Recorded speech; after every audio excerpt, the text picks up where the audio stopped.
resilience, we believe the practice of hope, the intentional practice of hope, builds resilience. And this is the first of those inner circles. The second is despair. The despair of the clicker. Oh, there we go. There we go. I mean, despair defined is really hopeless, right? It's no hope. So that's a pretty standard definition. But we know what it is. It can be very small little challenges happening in our life, and we kind of go under and go, oh my God. Then we recover from it. We call that kind of a glancing blow. Or it could be something that is a bit major in life and lasts a while before any change can happen in terms of getting back to hope. And we look at despair as, from an appreciative lens, is what's possible.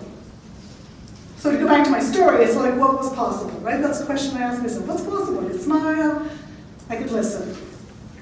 And one of our members of our group, William, who'd never heard about Appreciative Inquiry, well, he reflected. Can I share this with you? Yes. Well, It's too late now, you're already in it. At the end of our session was some things that people had learned through the process. And he said, I realized that in despair are often the most important opportunities to learn and to grow in my resilience. And it's that whole notion of seeing those opportunities and seeing the strengths. What are the strengths you bring into those times of despair? And so in our resilience work, we're not interested in the despair itself. We're interested in the strengths, no matter how small you practice, that you take on as a practice. And for some times when despair has really taken hold of you, it can just be getting your socks on in the morning. And to continue the story of Jeannie's accident, months go by. You know, we've done rehab, she's at home, she's doing great. You know, everybody goes to her room because she's happy and is practicing appreciative inquiry with all the nurses. Everybody's having a grand time. Okay? Months go by, and I wake up one morning and I realize I'm in despair. And I think, oh, this is going to last like 5 minutes, right? But it doesn't. It stays with me for weeks and weeks. This is the thing about despair. We want to push against it. But it's like a really bad house guest. You know, it just comes and it stays till it's finished with you. You know?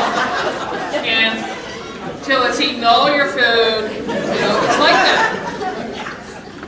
And it took me months to realize why I was in despair. I wasn't in despair because of, you know, the impact of Jeannie's accident on our lives and how long the rehab took and all the things that had to be done in order for her to stand here today. It was remarkable. It was very simple. I had this idea I'd get to say goodbye. And I realized that that actually wasn't true in life. And so my greatest strength in that time was getting myself up every morning and going and being at work and practicing the best I could, and realizing that this day was the best it was going to ever get.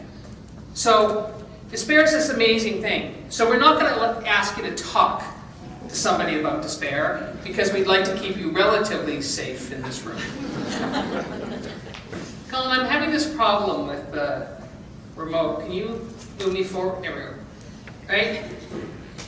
We'd just like you to do just a little jot down, few-minute writing, right?